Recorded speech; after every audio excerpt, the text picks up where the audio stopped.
Chapitre 6. Un plongeon dans la mer. Dehors, ils croisèrent Nestor. Le vieux jardinier leur lança un regard suspicieux et demanda: Où comptez-vous aller? En fait, sa question était superflue. Les enfants tenaient chacun une serviette et ils étaient en maillot de bain. Rick s'en était fait prêter un par Jason, visiblement trop petit pour lui. Sans attendre leur réponse, Nestor posa la houe avec laquelle il travaillait et ordonna: Vous ne bougez pas d'ici. Mais monsieur, s'exclamèrent les jumeaux à l'unisson. Pas d'un pouce. Dans aucune direction, insista le vieil homme en se hâtant, comme il pouvait, vers sa dépendance. Il se glissa à l'intérieur et en ressortit quelques minutes plus tard, avec une pièce de tissu à la main. De retour auprès des enfants, il le lança à Rick. C'était un maillot de bain à la taille du garçon. Mais celui-là, lui recommanda-t-il. Puis, il leur tourna le dos pour se concentrer de nouveau sur son travail. Julia, qui n'avait pas apprécié cette brusque intervention, protesta. Mais vous n'avez rien d'autre à nous dire? Derrière elle, Rick enfilait le nouveau maillot de bain. Et qu'est-ce que je devrais vous dire? Le jardinier, sans détourner les yeux, souleva un plant de bégonia qu'il fit tourner entre ses doigts comme s'il était une pierre précieuse. Quelque chose du genre faites bien attention aux marches, ou encore si vous venez de manger, pas de baignade avant 3 heures. Il regarda Julia d'un air rogue, le sourcil relevé. C'est ça que j'aurais dû vous dire? Ben oui, j'imagine, balbutia-t-elle. Ok, fit-il en gesticulant de manière ostensible. Surtout, attention à ne pas tomber en descendant, et pas de baignade si vous avez mangé depuis moins de 3 heures. Et à présent, faites-moi le plaisir de disparaître. Il leur désigna le plan de bégonia et ajouta: Je voudrais en terminer avec ça avant qu'ils ne se mettent à pleuvoir. Mais il y a du soleil, s'écria Jason. Et voilà donc la 3e recommandation. Si l'orage éclate, vous sortez de l'eau. Et maintenant, filez. C'est par là qu'on descend. Les 3 amis ne se firent pas répéter. Jamais vu un adulte pareil, rouspéta Julia, en avançant avec précaution le long du petit escalier qui menait jusqu'à la mer. Il fallait être prudent, car la falaise était particulièrement abrupte. Plusieurs volets de marche creusaient à même la roche, alternés avec des passerelles, en bois ou en métal, au-dessous duquel on voyait l'écume tourbillonner entre les rochers. On avait l'impression de marcher dans le vide, et on pouvait facilement se laisser gagner par le vertige. Ils avançaient tout doucement, en se tenant les 2 mains aux cordes de l'escalier, tandis que le vent s'engouffrait dans leurs cheveux, apportant une odeur d'algues et de sable mouillé. Plus ils descendaient, plus les marches étaient humides et glissantes. Pour moi, Nestor est un rustre, commenta Jason. Il devrait nous surveiller un peu plus, tu ne crois pas? Fit Julia. Après tout, on n'est que des enfants, et les enfants, ça peut faire des bêtises. Toi, peut-être. Les jumeaux se chamaillèrent tout au long de la descente.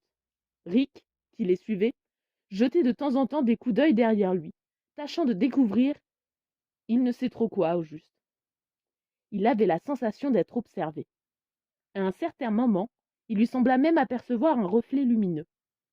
Il ne lui en fallut pas plus pour s'imaginer que le bon vieux Nestor, en fait, était en train de les surveiller à la jumelle.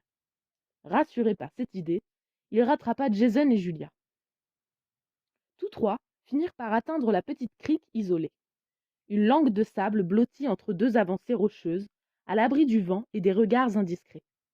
La villa Argo se dressait tout en haut, inondée de soleil. Les mouettes volaient au-dessus de leurs nids, construits dans les renfoncements de la falaise, en lançant leurs appels gutturaux. La couleur prédominante de ce coin du monde était le blanc. Julia fut la première à abandonner sa serviette sur le sable et à se jeter dans la mer. L'eau était glacée, mais tonifiante. Elle disparut sous la surface et émergea 10 mètres plus loin. Venez, cria-t-elle, en rejetant ses cheveux en arrière. C'est fantastique. Elle avait raison. La mer s'était retirée et le fond sableux ondulait. L'eau était calme, protégée par des rochers parfois couronnés d'écume et de minuscules arcs-en-ciel. Le bruit étouffé des vagues avait quelque chose de magnifique et de magique. Rick plongea à son tour et exécuta une brasse puissante, autant pour montrer qu'il avait des muscles et des poumons que pour se réchauffer. Jason, en revanche, resta sur la rive, les bras croisés, la mine renfrognée, tandis que l'eau lui léchait les genoux. Allez, bouge-toi, espèce de trouillard, lui cria sa sœur, tout en nageant à côté de Rick. Avec mon frère, c'est toujours comme ça, lui expliqua-t-elle. Pour lui, ou l'eau est à 40 degrés, ou rien. Rick sourit. Les gouttelettes restées accrochées dans les cheveux de Julia étaient semblables à de petites perles. Dans ce cas-là, je ne vois qu'une chose à faire, lui dit-il. De la rive, Jason comprit immédiatement que ça allait être sa fête. Il essaya de se sauver, mais des rafales d'eau glacée l'atteignirent, lui éclaboussant le dos. Il hurla comme un damné. Au sommet de la falaise, Nestor sourit. Les cris de Jason, mêlés aux éclats de rire de Rick et Julia, prouvaient que les trois avaient rejoint la plage sans encombre. C'était un vrai plaisir de revoir des enfants dans la maison. Il aurait de quoi s'occuper. Ça valait la peine, désormais, de prendre soin du jardin et de planter des fleurs chatoyantes, que l'un des deux probablement détruirait par un tir de ballon raté.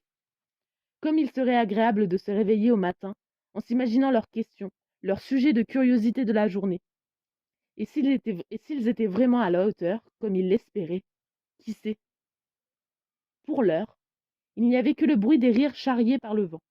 Et les rires, c'était déjà beaucoup pour la ville Argo. Il n'y a rien de meilleur, se réjouit-il, il n'y a rien de meilleur. Et il continua, tranquillement, à plonger ses mains dans la terre fraîche, cherchant le bon emplacement pour les minuscules racines de ses bégonias. Non, il n'avait pris aucune paire de jumelles. Un peu plus tard, Jason, Julia et Rick s'étendirent à plat ventre sur leurs serviettes, en alignant devant eux quelques trésors qu'ils avaient dénichés dans le sable. 2 pierres bleues, 5 galets blancs tout ronds, une kyrielle de coquillages brisés et un morceau de bois muni d'un petit loquet en fer.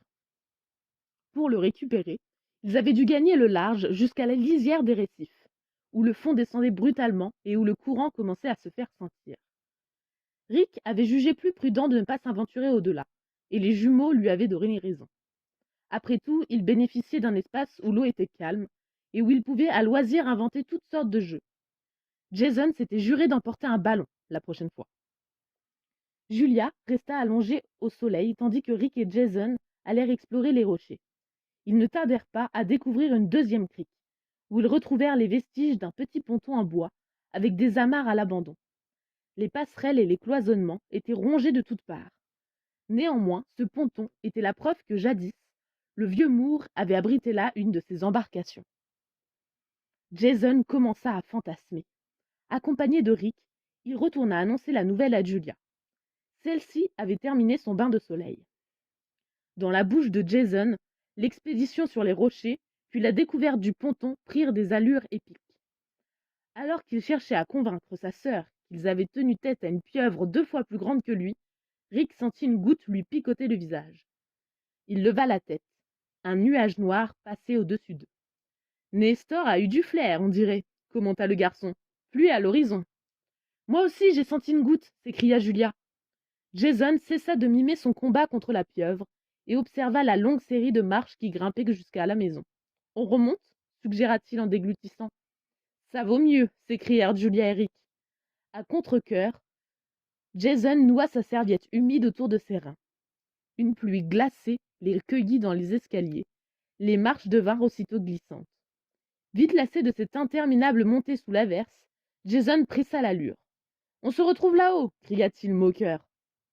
Julia se tourna, cherchant à se rassurer dans le regard tranquille de Rick qui lui emboîtait le pas.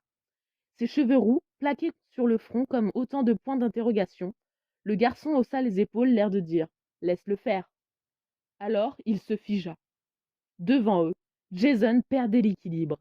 Au même moment, du ciel jaillit un formidable éclair qui s'abattit sur la mer tel un point blanc. « Non » cria Julia. « Jason !»